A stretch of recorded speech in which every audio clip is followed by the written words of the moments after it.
ስካር የኢትዮጵያ መልክ አይደለም። በእውነት ስካር ለክርስቲያን ተፈቅዶለታል ያላችሁ ማን ነው? ከመጠጥ በላይ አይምሮን የሚያዞር ነገር አለ? በዚህ ዓለም እኮ ዓለምን የሚያሸንፉ መጠጥ፣ ሴት፣ ንጉሥ፣ ብዙ ጠላቶች ተኩሰው ያልጣሉትን መጠጥ ግን በ3 ኩባያ ይጥለዋል። ይህ እኮ ነው የሰው ልጅ አይምሮ ማለት ነው። ለምንድን ነው የምትሰክሩት? እባብ እንዲያውም መጽሐፍ የሚለው እባብ ከነደፈው ሰው መጠጥ የነደፈው ሰው ይበልጣል ነው የሚለው። መጠጥ የሚፈቀደው 2 ይፈቀዳል፣ 2 ይፈቀዳል። በእውነቱ ማለት እግዚአብሔር የፈጠረውን ፍጥረት እርኩስ ማለት መጠጥ እርኩስ ነው ማለት ኃጢአት ነው። እግዚአብሔር ቀምሳችሁ አመስግኑ ብሏል። በእውነቱ ማለት ቤተ ክርስቲያን እኮ የክርስቶስ ኤምባሲ ናት። ለምን አትከበርም ታዲያ? ይሄ እኮ የተወሰደው ከቤተ ክርስቲያን ተኮርጆ ነው። ከቤተ ክርስቲያን ተኮርጆ የተወሰደው ሕግ ግን ቤተ ክርስቲያን አትከበርም፣ ትናቃለች፣ ትረገጣለች። በእውነቱ ማለት ነው ማንም ነው የሚንቃት። ስርዓተ መንግስት ቀርጻ በሰጠች፣ ፊደል ቀርጻ በሰጠች፣ ስነ ምግባርን ባስተማረች። እኔ ከዛሬ ጀምሮ የመስቀሉ ልጆች ከሆናችሁ አንደኛ ስካር አቁሙ።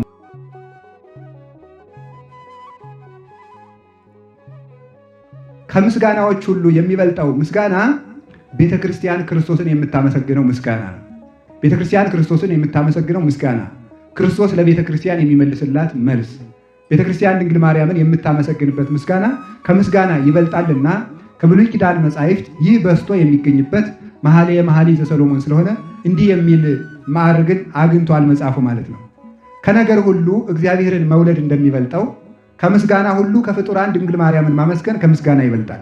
እሷ የተመሰገነችበት መጽሐፍ ስለሆነ መኃልየ መኃልይ ተብሏል። በዚያውም ላይ ሰው በላሁ ጠጣሁ ብሎ ከሚያመሰግነው ምስጋና እግዚአብሔርን በእግዚአብሔርነቱ የሚያመሰግነው ምስጋና ይበልጣልና ሰሎሞን ለጥቅም ብሎ ያመሰገነው አይደለም።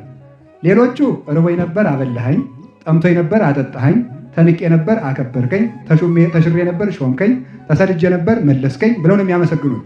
ሰሎሞን ግን ስለምንም ጉዳይ ሳይሆን እግዚአብሔርን በእግዚአብሔርነቱ ብቻ ስላመሰገነ በዚህ ምክንያት ምን ይባላል? መኃልየ መኃልይ ጡቶችሽን ከወይን ይልቅ እንወዳቸዋለን ይላታል ክርስቶስ ቤተክርስቲያንን ነው። ጡቶች የቤተክርስቲያን 2 ጡት የሚባሉት ብሉይ ኪዳንና ሐዲስ ኪዳን ናቸው። ቤተክርስቲያን ለክርስቶስ የምታቀርበው ክርስቶስ ለቤተክርስቲያን የሚመልሰው መልስ ከመልስ ሁሉ ይበልጣል። ንጉሥ ለሰራዊቱ ከሚፈቅድላቸው ፍትህ፣ ሰራዊት ለንጉሱ ከሚታዘዙት መታዘዝ የቤተክርስቲያን መታዘዝ ይበልጣል።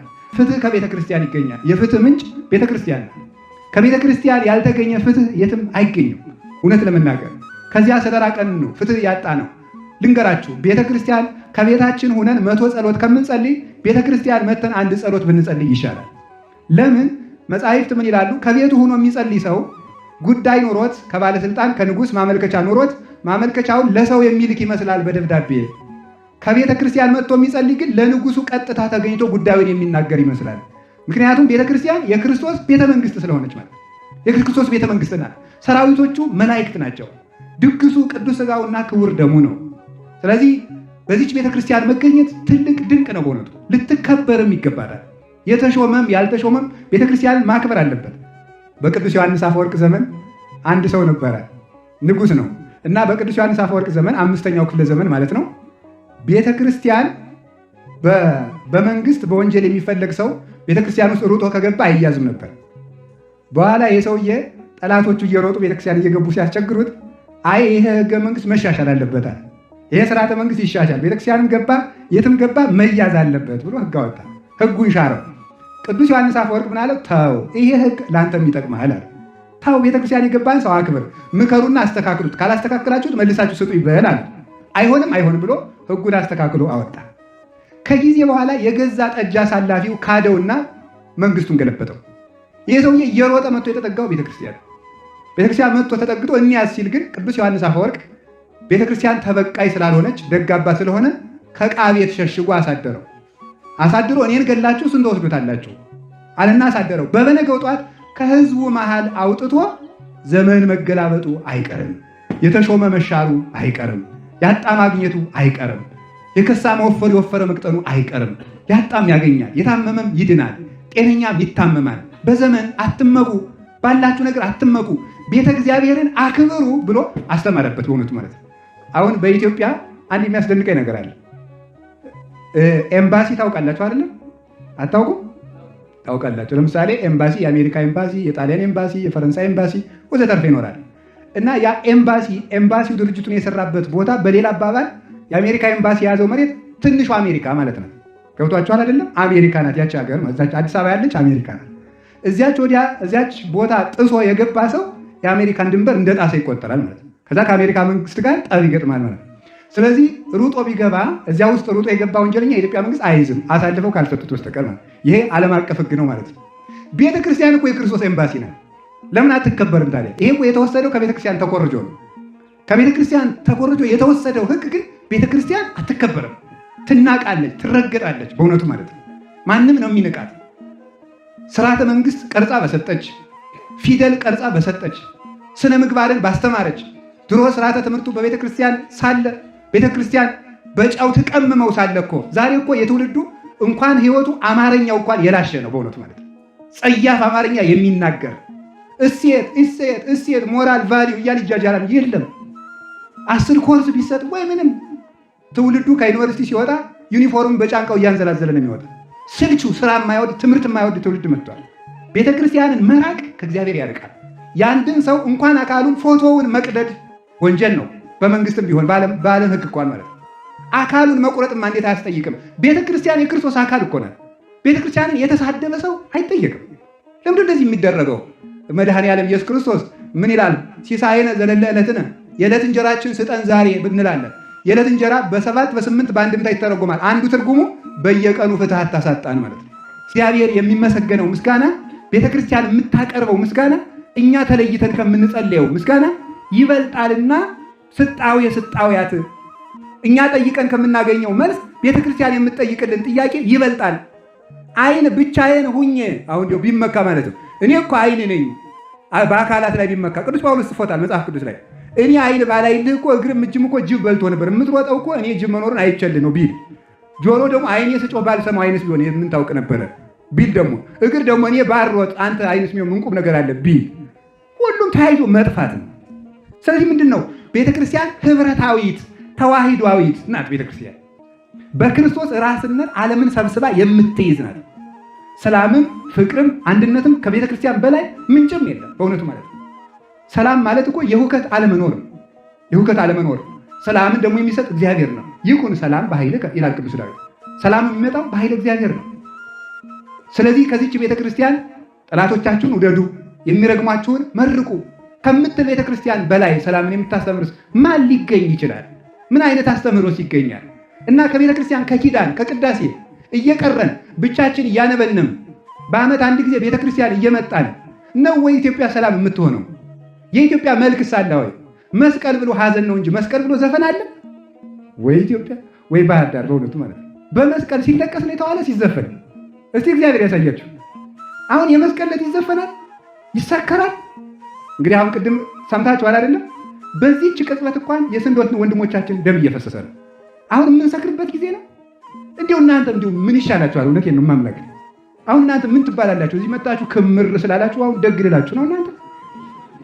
ምንም እኮ አይደላችሁም በእውነት ማለት ነው። መስከር የኢትዮጵያ መልክ አይደለም በእውነት። ስካር ለክርስቲያን ተፈቅዶለታል ያላችሁ ማን ነው? ከመጠጥ በላይ አይምሮን የሚያዞር ነገር አለ? በዚህ ዓለም እኮ ዓለምን የሚያሸንፉ መጠጥ፣ ሴት፣ ንጉሥ ታውቃላችሁ አይደል? እነዚህ ያሉት ይሸነፋል። አንድ ሴት ነው፣ አንዷ ምንድነው? አንዱ ምንድነው? መጠጥ ነው። ምን ጀግና ቢባል አይምሮ ያለው ሊቅ ቢሆን ምን ብዙ ሰራዊት የሚያጅቡት ጀግና ቢሆን ሲጠጣ በገዛ እጁ ይወድቃል። ብዙ ጠላቶች ተኩሰው ያልጣሉትን መጠጥ ግን በ3 ኩባያ ይጥለዋል። ይህ እኮ ነው የሰው ልጅ አይምሮ ማለት ነው። ለምንድነው የምትሰክሩት? እባብ እንዲያውም መጽሐፍ የሚለው እባብ ከነደፈው ሰው መጠጥ የነደፈው ሰው ይበልጣል የሚለው። ምክንያቱም መጠጥ የነደፈው ሰው ለምሳሌ ተመልከቱ፣ ተረከዙ ላይ ቢነድፈው ወደ ላይ መርዙ እንዳይወጣ ባቱ ላይ እናስረዋለን። የሰከረን ሰው ምን ላይ እናስረዋለን? ጠቅላላ ተመርዟል። ምን ላይ ሊያዝ ይችላል? በእውነቱ ማለት ነው እንዲህ በጣም አስቸጋሪ ነው። እኔ ከዛሬ ጀምሮ የመስቀሉ ልጆች ከሆናችሁ አንደኛ ስካር አቁሙ። እሺ በሉ። የምትሰክሩ ከሆናችሁ እናንተ ክርስቲያን አይደላችሁ። ዘፈን የክርስትና አይደለም። እንዲሁ እኮ አይድረስ ነው በእውነቱ ማለት ነው። ስራ ፈታችሁ እዚህ አሁን ሳይ ነበር ትናንትና ቢጫ ወንበር ላይ ተጎልቶ እዚህ ምን ሀውስ ነው የምትሉት? እኔ አላውቀውም፣ ራሳችሁ በሉት። እዚያ ተጎልታችሁ ስንት ንብረት ነው የሚጠፋ በእውነቱ ማለት ነው። ስንት ንብረት ይጠፋል፣ ስንት ጊዜ ይገደላል። ገንዘብ ደግሞ ላወቀበት ያጸድቃል፣ ላላወቀበት ያጠፋል። ስለዚህ ገንዘባችሁንም ጊዜያችሁንም አትጨርሱት፣ እወቁበት። ቤተክርስቲያን በዓመት የጥምቀትና የመስቀል ብቻ ሳይሆን በየቀኑ ማለዳ ማለዳ ቤተክርስቲያን ሳትገቡ እንዳትውሉ፣ እሁድ ሳታስቀድሱ እንዳትቀሩ፣ ንስሐ ገብታችሁ ቅዱስ ሥጋውን ክቡር ደሙን ተቀበሉ። ዛሬ ሁላችሁም ቃል የገባችሁልኝ አንደኛ እንደማትሰክሩ እሺ በሉ። መጠጥ የሚፈቀደው 2 ይፈቀዳል። 2 ይፈቀዳል። በእውነቱ ማለት እግዚአብሔር የፈጠረውን ፍጥረት እርኩስ ማለት መጠጥ እርኩስ ነው ማለት ኃጢአት ነው። እግዚአብሔር ቀምሳችሁ አመስግኑ ብሏል። በእውነቱ ማለት አይምሮንም ይሰጣል። በዚህ እግዚአብሔር አልከለከለም። በቀር ግን የበዓል አባ መቃርስን መነኮሳት ተሰብስበው አባ አቤት የበዓል በዛ እያደረግን ምንጠጣሳ አሉት። የበዓል ሰይጣን የለም ወይ አለችው። አለ አይደለም? በዓል ሳይሆን የነበረው ሰይጣን ዛሬም አለ። ስለዚህ የበዓል መስከር በሰኞ አለመስከር ያለ ማን ነው? የለም። አንደኛ እንዳትሰክሩ እሺ በሉ። ሁለተኛ ዘፈን ማቆም አለባችሁ። ዘፋኞች ሊጣሉኝ ይችላሉ። እሺ በሉ። ይሄንንም ዛሬ ጀምሮ ማለት ነው። ቤተክርስቲያን አትቅሩ። ንስሐ አባት ያዙ። ቅዱስ ሥጋውን ክቡር ደሙን ተቀበሉ። ወደ ትምህርታችን ስንሄድ ይሄ መኃልየ ስጣዌያት ያልነው ይሄ ክርስቶስን የመፈለግ ጥያቄ ነው። ክርስቶስን የፈለገበት የነቢዩ የፍጥረታት ጥያቄ ነበረ። ዘአፍቀረት ነፍሴ ንግረኒ ዘአፍቀረት ነፍሴ፣ ነፍሴ የወደደችህ ንገረኝ በወዴት ትኖራለህ የሚለው ይህንን ጥያቄ ብዙ ነፍሳት ጠይቀውታል። እግዚአብሔርን በጉልበት የፈለጉትም ነበሩ። ፎቅ ሰርተው እግዚአብሔርን ለመውጋት ወደ ላይ ፎቅ የሰሩ ሰዎች እንደነበሩ ኦሪት ዘፍጥረት ምዕራፍ 11 ላይ ታሪኩን ታውቁታላችሁ፣ አልተርከውም። እግዚአብሔርን በጉልበት ፈልገው እናሸንፈዋለን ያሉ ሰዎች ነበሩ። እነዚህን ሰዎች እግዚአብሔር ግንባቸውን አፍርሶ ባቢል በሚባል ነፋስ ግንቡን ስላፈረሰው ከተማይቱ ባቢሎን ተብላለች። ባቢሎን ማለት ድብልቅልቅ ማለት ነው። የዚያ ጊዜ ዓለም አንድ ቋንቋ ይናገር የነበረ ብዙ ቋንቋ የተፈጠረው የዚያ ጊዜ ነው። አሁን በዚያ ቋንቋ ምክንያት ዓለም እየተባላ ይገኛል። በእውነቱ ማለት ሰው ከቋንቋ በላይ መሆን አለበት እንጂ ቋንቋ ከሰው በላይ መሆን የለበትም። ሰው ከቋንቋ በላይ ሆኖ በእግዚአብሔር አርአያ የተፈጠረ ክቡር ፍጥረት ነው። መግባባት ከሆነ እኮ ቋንቋ መግባቢያ ብቻ አይደለም፣ መከባበሪያ መተዛዘኛም ነው። መግባባት ከሆነ እንስሳትም ይግባባሉ በጩኸታቸው ማለት ነው። እንዲያውም አሁን እኮ የውጭ ሀገር ዝንጀሮዎች እንደሚያደርጉ ታውቃላችሁ። ሳይክል ይነዳሉ፣ ሻይ ቤትም እያስተናገዱ ነው እየተባለ ነው በእውነቱ ማለት ነው። ከዝንጀሮ የምንበልጠው ለምንድን ነው? በማስተናገድ በመማር ደብተር በመያዝ ነው እንዴ? አይደለም። የምንበልጠው በምንድን ነው? ከእንስሳት የምንበልጠው ስለተግባባንበት ነው? ስለጻፍን ነው? ስርዓት የሰው ልጅ ከእንስሳት የሚለየው ስርዓት ያለው ቋንቋ በመናገሩ ፊደል በመቅረጹ ስርዓተ ጽሕፈት በማሟላቱ የሥነ ጽሑፍን ሕግ በማሟላት አይደለም። የሰው ልጅ ቋንቋ አለው የሚባለው የሰው ልጅ ዋነኛ ቋንቋው ፍቅር ነው። ያንን የያዘ ሰው ትክክለኛ ቋንቋ አለው። ምንም ነገር ከሰው መብለጥ የለበትም። ቋንቋ ሊሆን ይችላል፣ ገንዘብ ሊሆን ይችላል፣ ስም ሊሆን ይችላል፣ መሬት ሊሆን ይችላል። ማንኛውም ነገር ከሰው አይበልጥም። የመጨረሻው ክቡር ፍጥረት ሰው ነው። ቤት ተሰርቶ ከቤቱ ራስ ላይ ጉልላት እንደሚደረገው እግዚአብሔር 6 ቀን ፍጥረት ፈጥሮ የፍጥረት ጉልላት የሆነውን ሰውን መጨረሻ የፈጠረው ለዚህ ነው። ከፍጥረት ሁሉ የበላይ ንጉሥ ሰው ነው። እግዚአብሔር የሞተ ለሰው ነው። ሰማይ የተፈጠረ ለሰው ነው። ውሃ የተፈጠረ ለሰው ነው። መሬት የተፈጠረ ለሰው ነው። አራዊት እንስሳት የተፈጠሩ ለሰው ነው። ሰማይ የተፈጠረ ለሰው ነው። ሰው ከሁሉ ነገር በላይ ነው። አሁን ዓለም የሚበላላበት ምክንያት ከሰው ይልቅ ቁሳቁስ በመወደዱ ምክንያት ነው። ከዚህ የተነሳ ተመልከቱ፣ ሰዎች በቋንቋ እንዲለያዩ ያደረጋቸው እግዚአብሔርን በጥጋብ ይፈልጉት ስለነበር ነው። በልክ እግዚአብሔርን በፉክክር ጸሎት የፈለጉት ነበሩ። እነዚህም አላገኙትም። ማኒ የሚባል አንድ ሰው ነበረ። አንድ አህያ ነበረው፣ ጠፋው። ጸሎተኛ ሰው ነው። አህያዬ ካልተገኘ እግዚአብሔር የለም ማለት። እግዚአብሔር ደግሞ የልክ ጸሎት ስለማይወድ አህያውን ጠፍቶ ቀረ። ከዚያ በኋላ ምን ሆነ ማለት ነው? ይሄ ሰውዬ እግዚአብሔር የለም ብሎ ካደ እሱንም መሬት ተከፍታ ዋጠችው። እንዲህ ካላደረገ እግዚአብሔር የለም ብሎ ሲያስተላልቁት በልክ እግዚአብሔር አይገኝም፣ በጉልበትም እግዚአብሔር አይገኝም። በማስመሰል እግዚአብሔር የፈለጉት ሰዎችም ነበሩ። ቃየልን የመሰለ ሰው ማለት ነው። እንክርዳድ አቅርቦ እግዚአብሔር አይበላው ምን ያደርግለታል ብሎ እንክርዳድ አቅርቦ እግዚአብሔር የፈለገ ሰው ነበረ። ወደዚያም እግዚአብሔር አልተመለከተም። እንክርዳድ የሚባለው ክፉ ነገራቸውን ጨምረው ሰብስበው ቤተ እግዚአብሔር የሚገቡ ሰዎች ናቸው። በዓለም ያለ ተንኮላቸውን ለቤተክርስቲያን ይጠቀሙበታል። ቤተክርስቲያን ለማጥፋት እዚያ የሚጎነጉኑትን ምክር ይዘው ይመጡበታል። ሰዎች ዘረኝነታቸውን ይዘው ቤተክርስቲያን ይመጣሉ። ሌብነታቸውን ይዘው ይመጣሉ። ዝሙታቸውን ይዘው ይመጣሉ። ማጭበርበራቸውን ይዘው ይመጣሉ። አስመሳይነታቸውን ይዘው ይመጣሉ። ቤተክርስቲያን የቅዱሳን ስብስብ አይደለችም እንደምታውቁት። ስለዚህ እንደ ቃየል በማስመሰል እግዚአብሔርን የሚፈልጉ ሰዎችም ነበሩ። በጥያቄ በጸሎት ግብር ገብተው በትህትና እግዚአብሔርን የፈለጉ ሰዎች ነበሩ። የሁሉ ነገር ምንጭ እግዚአብሔርን መፈለግ ነው። ሰዎች ጤና ከመጠየቃቸው በፊት የጤና ባለቤት እግዚአብሔርን ማግኘት አለባቸው። ሰላም ከመፈለግ በፊት የሰላሙን ጌታ እግዚአብሔርን መፈለግ ይገባል። ሀብት ከመጠየቅ በፊት የሀብቱን ባለቤት እግዚአብሔርን መጠየቅ ይገባል። ትዳር ከማፈላለግ በፊት ትዳር የምትሆን ባለትዳር የሚሆን ወንድን ሴትን የፈጠረ እግዚአብሔርን ማግኘት ይቀድማል። ከመሾም በፊት የስልጣንን ጌታ ማግኘት ይቀድማል። እንዲህ የሆነ እንደሆነ መንግስት ሳትፋለስ እስከ ፍጹም ትኖራለች ማለት ነው። ያለ እግዚአብሔር ፈቃድ የሚሆን ነገር የለም። ጊዜ ይኖራል እንጂ እግዚአብሔር የማይለውጠው ነገር የለም። ሁሉን አሳልፎ ይኖራል። አንተ ግን ያው አንተ ነህ ማለት እግዚአብሔር ሁልጊዜ እግዚአብሔር ነው። እግዚአብሔር ሁልጊዜ እግዚአብሔር ነው ማለት ምን ማለት ነው? ትናንት መጽዋዕት የነበረ ሰው ዛሬ ሌባ ይሆናል። ትናንት ድንግል የነበረ ሰው ዛሬ ዘማዊ ይሆናል። ትናንት ንጉሥ የነበረ ሰው ዛሬ ባሪያ ይሆናል። እግዚአብሔር ግን ሁልጊዜ እግዚአብሔር ነው። የማይለወጥ ንጉሥ እሱ ነው። በጌትነቱ ጸንቶ የሚኖር ሳይጎድል የሚሰጥ ሳይጠይቅ የሚያውቅ ሳያጣ የሚለግስ ሳይነግሩት የሚያውቅ እሱ ሕያው እግዚአብሔር ነው። የአምር እግዚአብሔር ገቢረ ፍትሕ ፍርድን አጠናቆ የሚፈርድ እግዚአብሔር ነው። ይተአመር ብለው ይተረጉሙታል። ይተአመር እግዚአብሔር በገቢረ ፍትሕ እግዚአብሔር ፍርድ በመፍረዱ የታወቀ ነው። በፍትሑ ይታወቃል። እንደሱ ያለ ፈታሒ በጽድቅ ኮናኒ በርድ የለም። ስለዚህ እግዚአብሔርን የሚፈልግ ሰዎች እረፍትን ያገኛሉ። ሌሊት ተቀን ሊቁ ቅዱስ ዮሐንስ አፈወርቅ ደጋግሜ እንደምናገረው ዕቃ የጠፋንን ያህል እንኳን እግዚአብሔርን ብንፈልገው ምንኛ መልካም ነበር ይላል። ዕቃ የጠፋንን ያህል እንኳን እግዚአብሔርን ብንፈልገው።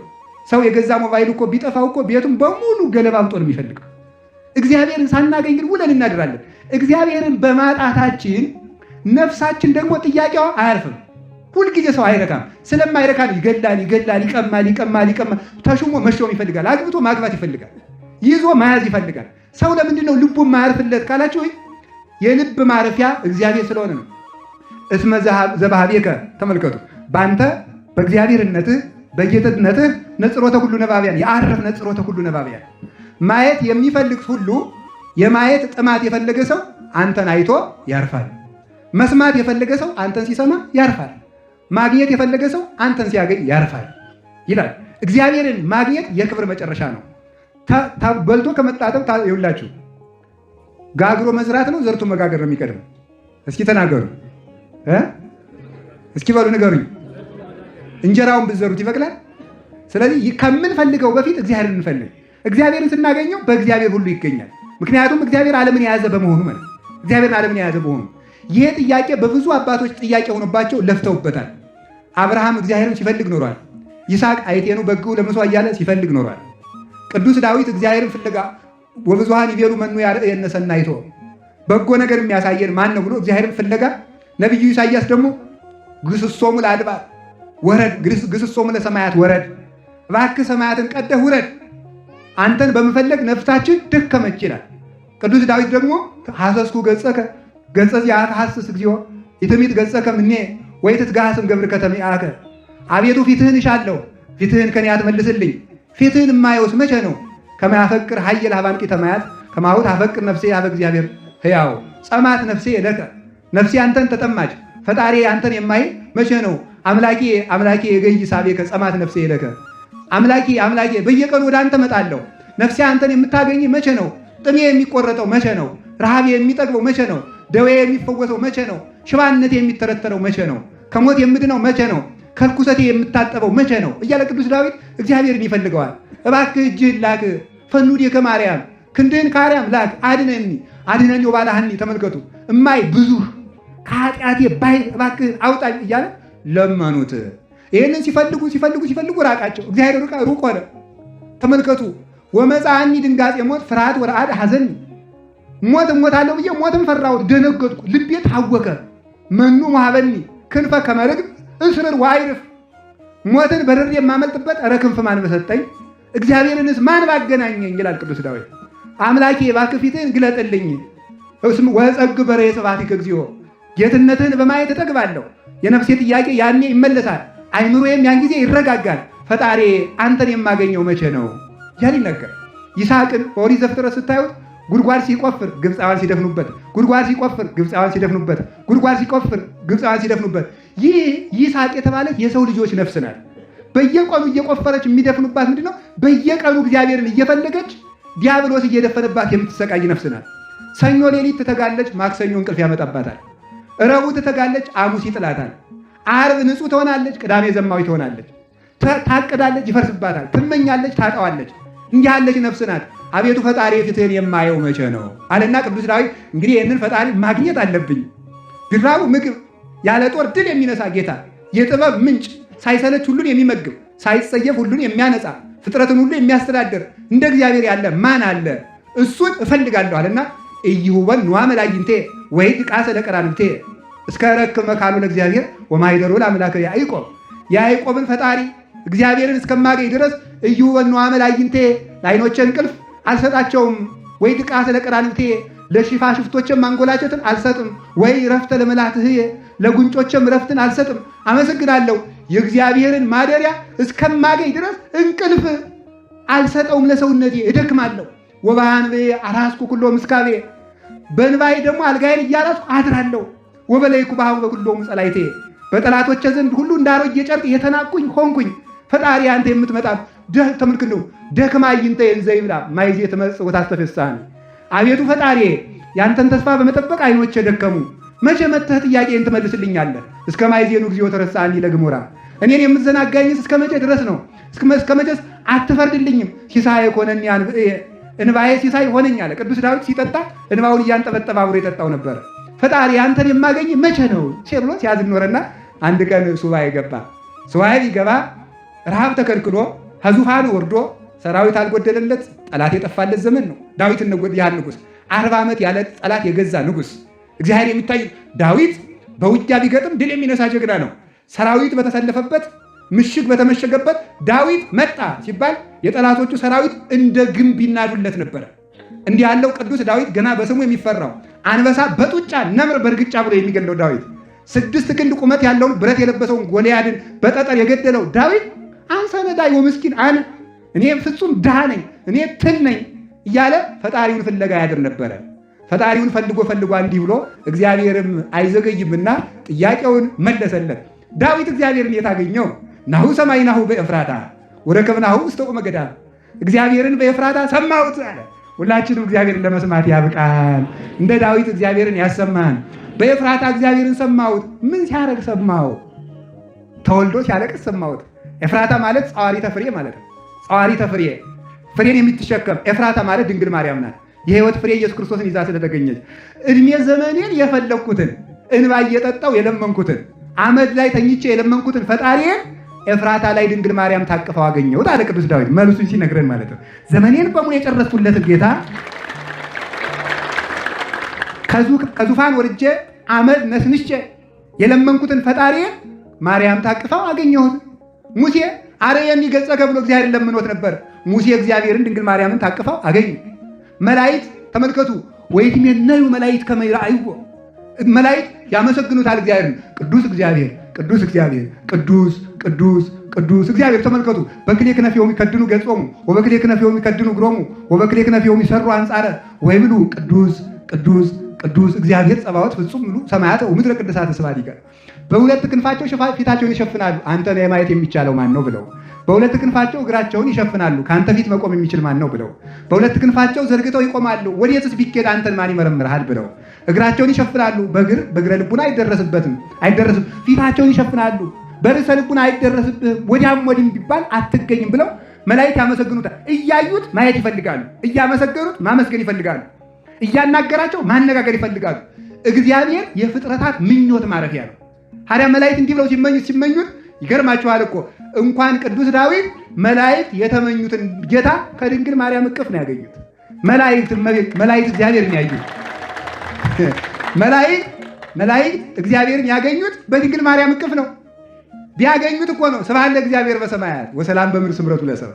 ለእግዚአብሔር በሰማይ ምስጋና ይገባል፣ በምድርም እርቅ ተወጠነ፣ ስምረቱ ለሰው ልጅ ግዛኑ መንፈስ ቅዱስ ቢሰጠው ብሎ አመሰገኑ። ቅዱስ ገብርኤል እኮ ለእኛ ብሎ ብቻ አይደለም ናሁ ዜናወክሙ ፍስሐ ዘይከውን ለክሙ ለኩሉ ዓለም እንኳን ደስ አላችሁ እያለ የልደት ዕለት ሲናገር የነበሩ እኮ ለራሱ ጭምር ነው። ለምን አይቶት የማያውቀውን ጌታ እሱም ያየው የልደት ዕለት ስለሆነ ማለት ነው። ስለዚህ መላእክት እንኳን ተመልከቱ፣ መላእክት እንኳን ጌታን ያዩት ድንግል ማርያም እቅፍ ላይ ነው። ነቢያት ሙሴ ጠየቀ፣ ከማን እጅ ላይ ያለው? ከድንግል ማርያም እጅ ላይ። ሰብአ ሰገል 2 ዓመት ተጉዘው መጡ፣ ከማን እጅ ላይ ያዩት? ከድንግል ማርያም እጅ ላይ ያዩት። ኢሳይያስ ወናሁ ይወርድ እግዚእነ ተጽዕኖ ዲበ ደመና ቀሊል ውስተ ምድረ ግብፅ አለ። እግዚአብሔር በፈጣን ደመና ተጭኖ ወደ ግብፅ ይወርዳል ብሎ ትንቢተ ኢሳይያስ ምዕራፍ 19 ላይ ተናገረ። እግዚአብሔር በፈጣን ደመና ተጭኖ ወደ ግብፅ ይወርዳል አለ። ተመልከቱ። ይሄንን አየና ያቺ ፈጣን ደመና ማናት ብለን ስንጠይቀው ደግሞ ቅዱስ ያሬድ ደመና ቀሊል ድንግል ማርያም ናት ይላል። ድንግል ማርያም ናት ደመና ቀሊል።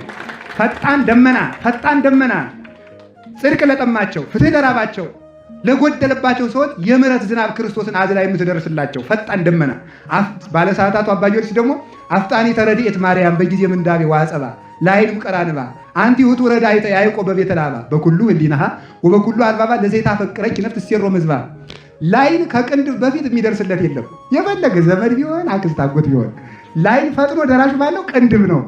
ከራሴ ከእጄ ራሱ ቅንድብ ይደርስለታል። ግን ቅንድብ ላይን ከሚደርሰው ፍጥነት ድንግል ማርያም ለሰው የምትደርሰው ፍጥነት ይቀድማል።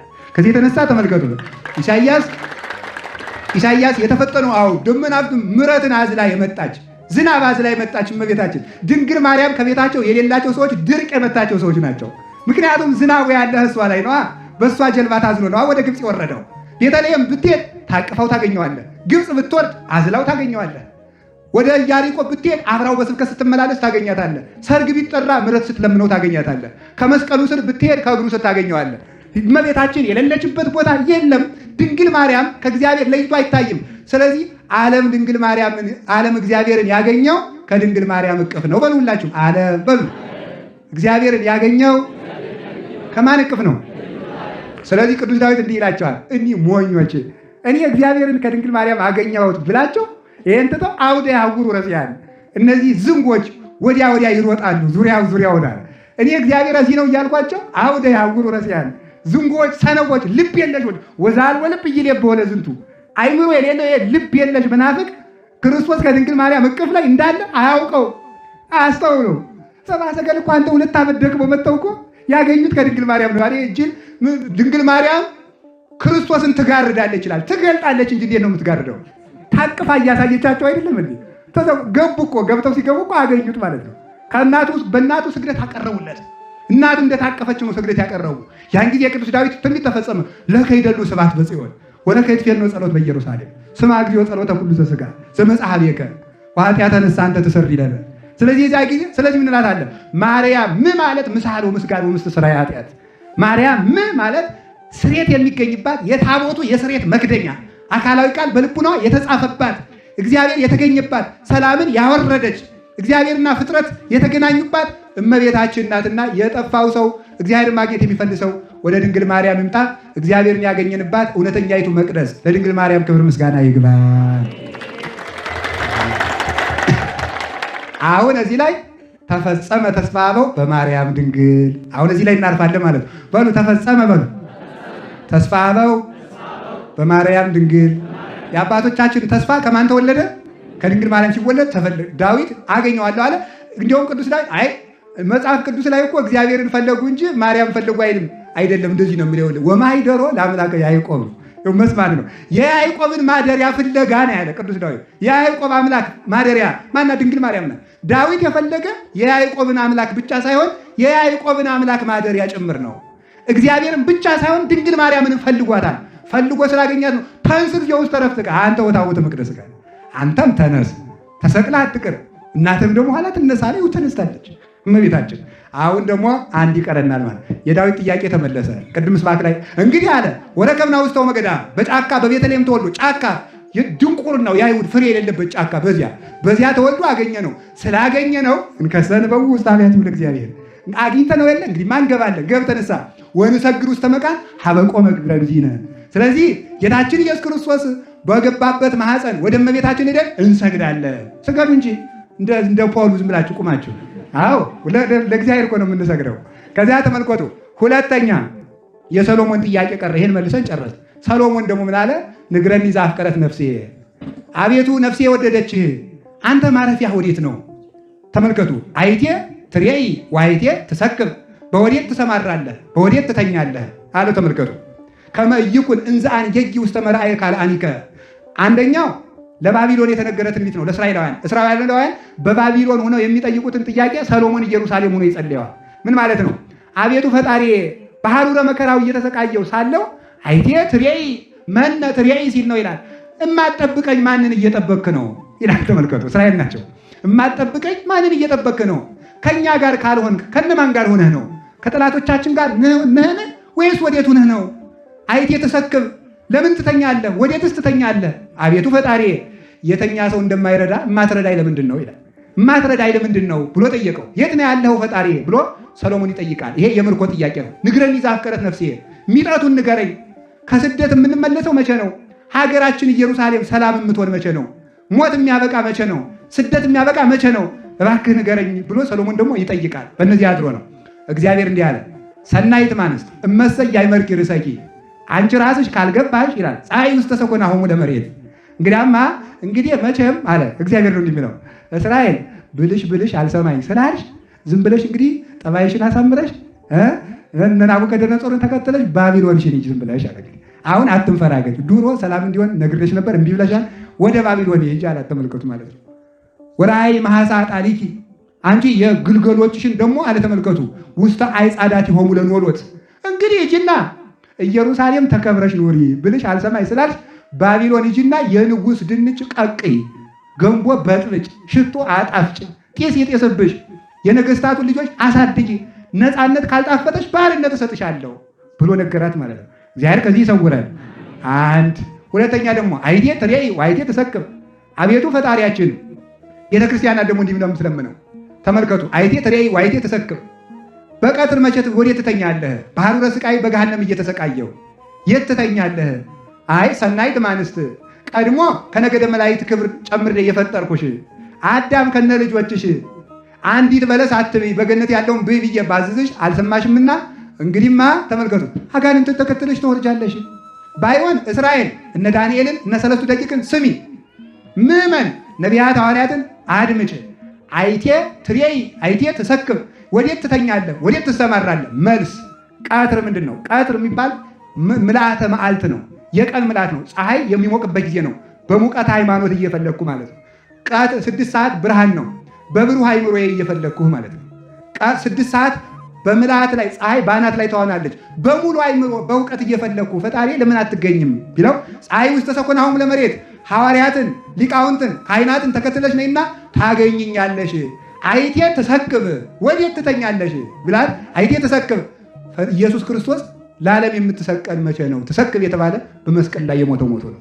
በወዴት ታንቀላፋለህ ማለት በመስቀል መልሱ የተገኘ አይቴ ተሰክብ ቢላውን ሲመልስልን ዮሐንስ ወንጌላዊ ወይ ቀጉባ በመስቀሉ ተመልከቱ። መስቀሉ ስር ማርያም መግደላዊት፣ ማርያም እመቤታችን፣ ማርያም የቀሌዮጳ ሚስት ቁመው ነበረ። ወዴት ትገኛለህ ብሎ የጠየቀውን ከመስቀል ላይ እየሰማችሁ ነው። ጥቂት ታገሱኝ። ወዴት ነው የምትተኛ ማለት ጌታዬ ኢየሱስ ክርስቶስ አንተን የማገኝ መች ወዴት ነው ብሎ ጠየቀው። መልስ አይቴ ተሰክብ። ሙተ ሞትን የምታጠፋ ወዴት ነው? መልስ መኃልየ ሰሎሞን ምዕራፍ 3 ቁጥር 11 ላይ ይመልስለታል። መጾረ ገብረ ለርሱ ንጉሥ ሰሎሞን አይማዲሁ ገብረ ዘብሩር ምስማኩ ዘወርቅ ብሎ ይናገራል። ከዚያ በኋላ ምስማኩ ዘወርቅ ውስጡ ንጡፍ በእብነ ሰምፔር ጻጽ ትራያ አዋልደ ጽዮን ለንጉሥ ሰሎሞን በአክሊል ዛስተቀጸለቶ እሙ አመለተ መራሁ ወአመለተ ፍስሐ ልቡ። ስለዚህ እናንተ ተመልከቱ፣ አዋልደ ጽዮን ትራ ለንጉሥ ሰሎሞን፣ እናንተ የጽዮን ቆነጃጅት የኢየሩሳሌም፣ አንድም የቤተ ክርስቲያን ልጆች ምዕመናን ክርስቶስን ለማየት የምትሹ ከሆነ በአክሊል ዛስተቀጸለቶ እሙ እናቱ ቤተ እስራኤል የሾህ አክሊል ደፍታለት ቀራንዮ ታገኙታላችሁ። ወደዚያ ታገኙት ዘንድ ውጡ። ክርስቶስን ለማየት ክርስቶስን ከመስቀሉ ልታዩት ውጡ። በአክሊል ዛስተቀጸለቶ እሙ አመለተ መራሁ በሙሽርነት ቀኑ አለ። ከቤተ ክርስቲያን ጋር ክርስቶስ የተሞሸረ ዓርብ ነውና ከመስቀል ላይ አዳም ሚስቱን ከጎኑ እንዳስገኘ ክርስቶስ ከጎኑ በፈሰሰ ደም ሙሽራው ቤተ ክርስቲያንን አስገኘ፣ ከጎኑ በፈሰሰ ደም። ስለዚህ ምን አለ? ቀራንዮ ላይ ክርስቶስን ታዩታላችሁና ወደ መስቀሉ ውጡ። ከዚያ ስትወጡ ክርስቶስን ታዩታላችሁ። አመለተ መራሁ ቤተ ክርስቲያንና ክርስቶስ በተሞሸሩበት፣ ወአመለተ ፍስሐ ልቡ ዲያብሎስን ድል ነስቶ በመስቀሉ ቀጥቅጦ ሞትን በሞቱ ሽሮ ሐፃውንተ መስቀልን መናስግተ ሐፂኑን የሲኦልን መዝጊያ በር ሁሉ ሰባብሮ ርግማንን አስወግዶ ደብዳቤ ፍቆ አዳምን ነፃ አውጥቶ ዓርብ በ11 ሰዓት ስብሐት ለእግዚአብሔር ለዘአውረሰነ መንግሥቶ ሰማያዊተ እየተባለ እየተዘመረለት ታገኙታላችሁና እናንተ የቤተ ክርስቲያን ልጆች የኢየሩሳሌም ቆነጃጅት ማለት የቤተ ክርስቲያን መልካሞች ምዕመናን ክርስቶስን ለማየት ወደ መስቀል ውጡ። እስኪ በሉ እናንተ በሉ የኢየሩሳሌም ልጆች ክርስቶስን ለማየት ወዴት ውጡ? ወደ መስቀል ውጡ። ሁለተኛው እግዚአብሔር የተገኘበት ቦታ መስቀል ነው። አንደኛው ድንግል ማርያም። አሁን እሳምን አለ ወበቀራንዮ ተተክለ መድኃኒት መስቀል። ቅድም ተስፋበው በማርያም ድንግል ብለናል። አሁን ደግሞ በቀራንዮ ምን ተተከለ? በጣም ያስደንቃችኋል እኮ ቅዱስ ዳዊት እንዲህ ብሎ ነበር፣ እግዚአብሔር እሰ ንጉሥ ውእቱ እምቅድመ ዓለም መዝሙር 73 ቁጥር 12 ላይ ወገብረ መድኃኒተ በማእከለ ምድር በምድር መካከል መድኃኒትን አደረገ። በምድር መካከል ያለውን ቅዱስ ያሬድ በዝማሬው በማእከለ ከርሳ ለማርያም ይለዋል። በድንግል ማርያም በማኅፀኗ መድኃኒትን አደረገ። አንዲቱ የምድር መካከል የተባለች ድንግል ማርያም ናት። ማእከለ ምድር የተባለችው አንዱ የምድር መካከል የተባለ የዓለም ድህነት የተገኘበት ቀራንዮ ነው። መስቀል የድህነታችን ምንጭ ነው። ስለዚህ ክርስቶስን ማየት የምትፈልጉ መፍትሄ የፈለጋችሁ ሁሉ ከመስቀሉ ውጡ። ከመስቀል ላይ ምን ተደርጎበታል? ምን ሲያደርግ ታገኙታላችሁ? በግ ነውና ሲሰዋ ታገኙታላችሁ። እረኛ ነውና ሲጠብቅ ታገኙታላችሁ። አባ ጊዮርጊስ ዘጋስጫ ሲተረጉም እንዲህ ይላል። ይህንን አንቀጽ ሲተረጉም ሰሎሞን ሲተረጉም ውዳሴ መስቀል በሚባል መጽሐፉ አይቴ ተሰክብ ያለው አለ። አይቴ ተሰክብ ይቤ በእንተ ዘሰከበ ዲበ ዕፀ መስቀል። ወዴት ትተኛለህ ያለው በመስቀል ላይ ስለሞተ ነው። አይቴ ትሬኢ ያለው ደግሞ ማንን ትጠብቃለህ ያለው እስመ ይደልዎ ለኖላዊ ከመ ይርግ ውስተ ልዑል መካን ወይራይ አባግኢሁ። በግ የሚጠብቅ ሰው ከፍ ብሎ ከፍ ካለ ቦታ ላይ ሆኖ በጎቹን አቆልቁሎ እንደሚጠብቅ ክርስቶስም በጎቹን ከፍ ብሎ ለመጠበቅ እሱ ወደ መስቀል ወጣ ማለት ነው። ከመስቀል ላይ ወጥቶ እኛንን ለመጠበቅ ወደ መስቀል የወጣው እንደ በግነቱ ሊፈተት እንደ እረኝነቱ ሊጠብቅ ነው። ሊጠብቅ ወደ ላይ ወጣ። ስለዚህ ንጉሥ ነውና መስቀሉን ዙፋን አድርጎ ፍርድ ሲሰጥ ታገኙታላችሁ። በማን ፈረደበት? በዲያብሎስ። መስቀል የውርደት ቦታ እንዳይመስላችሁ የክብር ቦታ ነው። አጋንንት የሚጠሉት እኮ ለዚህ ነው። አሁን መናፍቃን የሚመስላቸው መስቀል የውርደቱ ቦታ። እንዴት አባታችሁ የተገደለበትን መሳሪያ ይዛችሁ ትሄዳላችሁ ይላል። ሞኝ መጽሐፉ የሚለው እኮ እንዲህ ነው። ቆላስይስ ምዕራፍ 2 ቁጥር 14 ላይ ወበመስቀሉ ቀተሎ ለጽል፣ በመስቀሉ ጥልን ገደለ ነው የሚለው። እስኪ በሉ በመስቀሉ በሉ ምንን ገደለ? በመስቀል የሞተ ጥል ከሆነ አይ መስቀል አባቴ የተገደለበት ስለሆነ አልይዘውም ካለ የዚህ ሰውዬ አባቱ ጥል ነው ማለት ነው። ምክንያቱም የኛ አባት ክርስቶስ በመስቀሉ ጥልን የገደለ እሱም ጌትነቱን ገለጠበት እንጂ መስቀሉን በመስቀሉ ዙፋን አድርጎ ነገሰና የአይሁድ ንጉሥ እያሉ ዓርብ ሲሳለቁበት ነው ነበረ። የአይሁድ ንጉሥ ጲላጦስ የአይሁድ ንጉሥ ነህ አለው።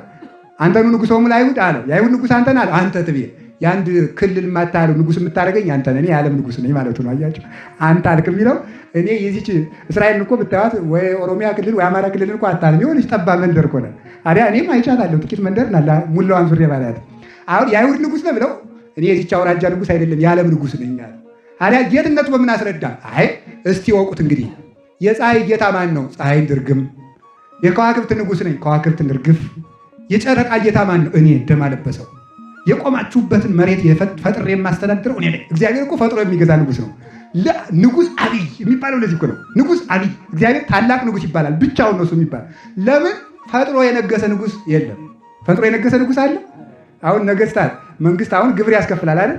ግን መሬትን ፈጥሮ አላልፈጠረም። ግብር አትክፈሉ አላልኩም። ሰው እኮ ነገረኛ ነው። ግብር ክፈሉ። እንዲያውም ሌብነት ነው። መጽሐፍ ቅዱስም ያዛል ግብር እንድከፍሉ ማለት ነው። ግን እኔ አስተምሮና ያልኳቸው አሁን መንግስት መሬት ሳይፈጥር የመሬት ግብር ይቀበላል። ይሄ ያስቀል አይደለም? መሬት አልፈጠረም። ፈጥሯል እንዴ? እግዚአብሔር ግን ፈጥሮ ነው የሚያስገብት። የሚገዛም ፈጥሮ ነው።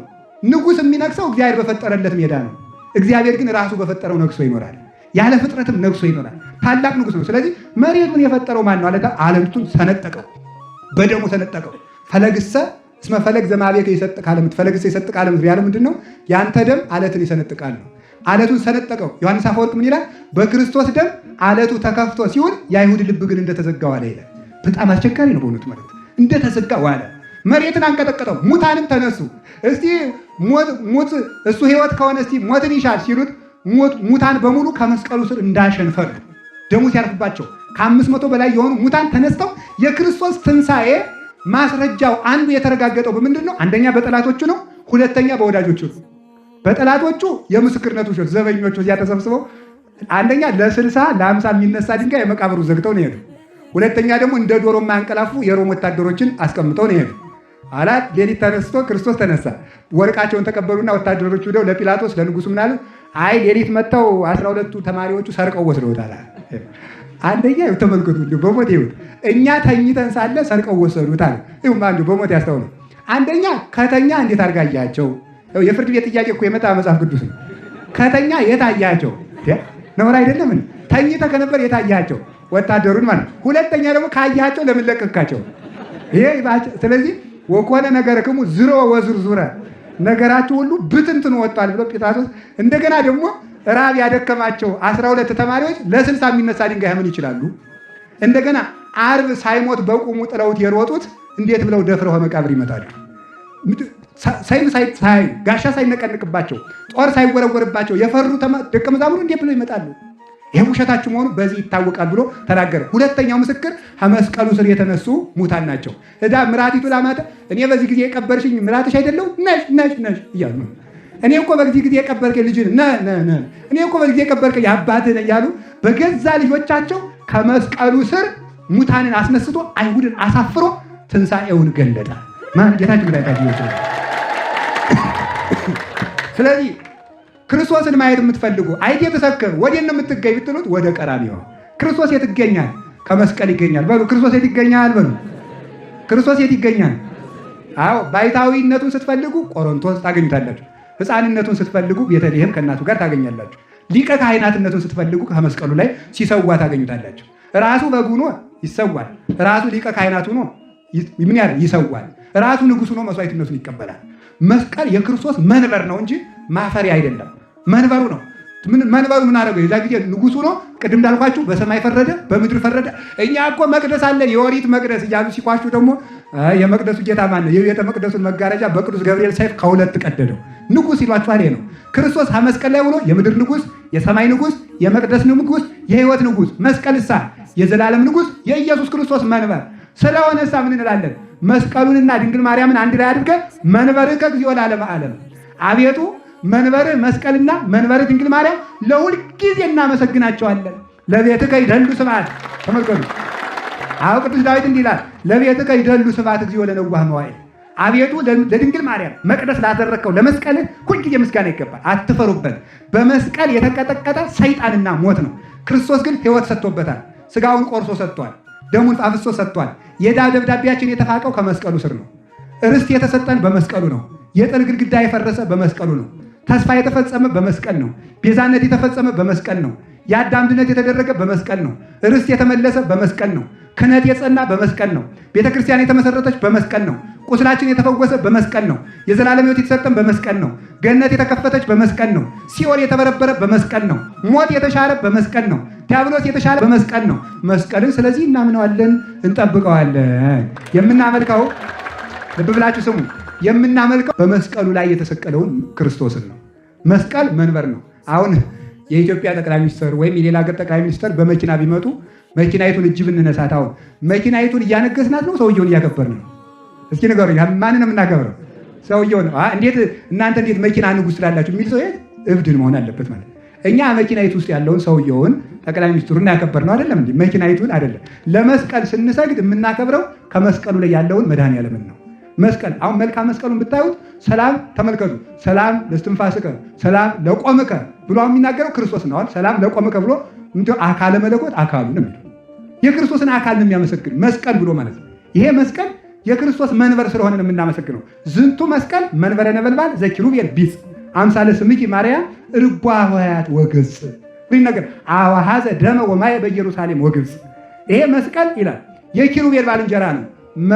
አንድ በሉ አንድ ነው የምትሉ ስ ቀ ል እሺ አራት ኪ ሩ አይ ለብቻ አንድ ኪ ሩ ቤ ል አራት ኪሩቤል ማ ር ያ ም ማርያም ስንት? እነዚህ ሶስቱም አራት ፊደል አላቸው። ሶስቱም የክርስቶስ መንበሮች ናቸው። ድንግል ማርያምም መስቀልም ማንም ሀንጉስ ሊያስፈርድ የፈለገ ሁሉ ሀንጉስ መዙፋን እንደሚሄደው ከክርስቶስ ፍትህ የፈለገ ሁሉ ወደ መስቀል ይመጣል። ከመስቀል የመጣ ሁሉ ርቦት እንደሆነ ስጋውን በልቶ ይሄዳል። ጠምቶት እንደሆነ ደሙን ጠጥቶ ይሄዳል። ዕዳ ኑሮበት እንደሆነ በመስቀሉ ቀዶለት ይሄዳል። ጠላቱን አጋንንትን ደግሞ ድል ቀጥቅጦ ይነሳቸዋል። ስለዚህ መስቀል የዚህ ሁሉ ምንጫችን ነው።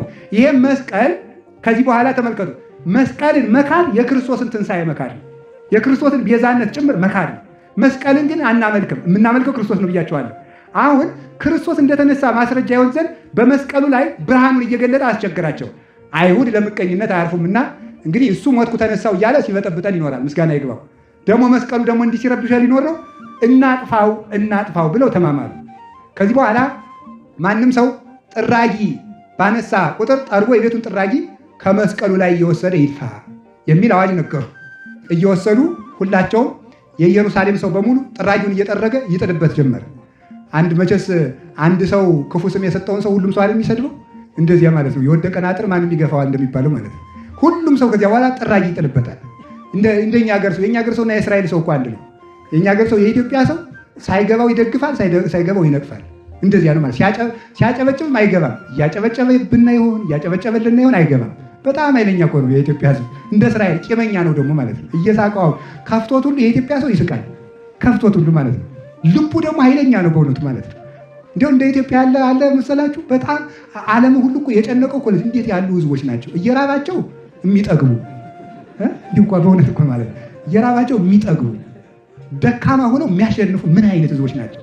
ሳይማሩ የሚያውቁ ስለኛ እኮ እንግራችሁ እኛ እኮ እንኳን ኢትዮጵያውያን እንኳን የመጽሐፍ ቅዱስ ክብር የታሪክ አባት የሚባለው ሄሮዳተስ የሚባለው ሰው እየጻፈው ክብራችን እንኳን ብዙ ነው። ግሪካዊ ሰው እየጻፈው ኢትዮጵያውያን አለ ውብ መልክ ያላቸው፣ ጨዋታ የሚያውቁ፣ ቁም ነገር ያላቸው፣ ፈትፍተው የሚያጎርሱ፣ የሰው ገንዘብ የማይነኩ፣ ጥበብ ያላቸው፣ ሀገር የማያስደፍሩ ጀግኖች፣ ሰውነታቸውን የሚያድሱበት መንፈሳዊ ቅዱስ ውሃ ያላቸው ጸበሉን እኮ ነው ማለት ነው። ኢትዮጵያውያን እንደዚህ ናቸው ብሎ የታሪክ ጸሐፊ ጽፏል። እኛ ኢትዮጵያውያን መልካችን እንደ እግዚአብሔር ያለ መልክ ነው። ልባችንም አጥተን እንኳን እንዲያው የለኝም አንልም እኮ አይደለም። ኩራት ነው የሚለው ሁሉ የኢትዮጵያ ሕዝብ እኮ እንዲሁ አስደናቂ እኮ ነው። ለዚያም ለምን መሰላችሁ? እግዚአብሔር ስላለ ነው። አሁን እኮ እየኖረ ሰው እንዴት እንደሚኖር ራሱ ታምር ነው። እንደ እስራኤል መና እየወረደለት እኮ ነው። ኢትዮጵያ መና አይወርድም? ይወርዳል። አልወረደ እንግዲህ አሁን ምኑ ነው? ክብሪት አሁን ስንት ብር ነው? አሁን እኮ እግዚአብሔር መና ኢትዮጵያ ውስጥ ያወርዳል ብዬ ነው የማምን። አውርዶ ነው እንጂ እንግዲህ አሁን በህዳር በታኅሳስ አምና ታስታውሳላችሁ አይደል? ጤፉ በጣም ይዞ ነበረ። ያዘ ሲባል ዝናብ መጣ። ያን ዝናብ በዚህ ጦርነት ላይ ዝናቡ ደግሞ ቢዘንብ ምን በልተን እንቀርብ ነበረ? የእግዚአብሔርን ውለታ የሚያስበው የለም። ያንን ዝናብ እግዚአብሔር እፍ ብሎ ወሰደው። የኢትዮጵያ አስተዳዳሪዋ ገዥዋ ቅዱስ እግዚአብሔር ነው። የሚያስብላት እግዚአብሔር ነው። የሚያኖራትም እግዚአብሔር ነው። በመስቀሉ አጥርነት ትታጠራለች። አማሌቃውያንን ስትመታ ጎልያድን ስትቀጠቅጥ የነበረችው ታቦተ ጽዮን አክሱም ጽዮን አለች። እውነት አይቀድም አይደለም? አጋንንትን ድል የነሳቸው መስቀል ግሸን ማርያም አለ። ቅዱስ ላሊበላ የሰማይን መቅደስ አይቶ የሰራው መቅደስ ላሊበላ አለ። ኢትዮጵያ በእነዚህ አጥር ነው የምትጠበቅ። በቅዱስ ያሬድ የአቡነ ሰላማ መስቀል አለ። የቅዱስ ያሬድ መስቀል በመላእክት እጅ ተባርኮ የወረደው ደግሞ ጣና ቂርቆስ አለ። የእነዚህ ሁሉ አጥር ይጠብቀናል። በእውነቱ ማለት በዚህ እንጠበቃለን። ስለዚህ እነዚህ ሰዎች ሲከፋቸው መስቀሉን ጉድጓድ ቆፍረው ቅድም እኔ ወንድማችን ሲያቀርቡ ነበር፣ ጠለቅ አድርገው ቀበሩ፣ ጉድፍ ደፉበት። 312 ዓመት ሆነ። 312 ዓመት ጉድፍ ክርስቶስ ከተወለደ ጀምሮ ማለት ነው። በ312 ዓመት መክስሚያኖስ፣ ዲዮቅልጥያኖስ የሚባሉ ነገስታት ጠፍተው ክርስቲያኖችን እየገደሉ የሚጫወቱ እነሱ ሙተው ቆስጠንጢኖስ የሚባል ቸር ንጉሥ በ312 ዓመት ነገሰ። በ325 ዓመተ ምህረት አሬዎስ የሚባል መናፍቅ ተነሳ። ቅዱስ ዮሐንስ አፈወርቅ እንደሚናገረው ዲያብሎስ ክፉ መናፍቅ ሲያስነሳ እግዚአብሔር ደህና ሊቅ ማስነሳት ያውቅበታል ይላል።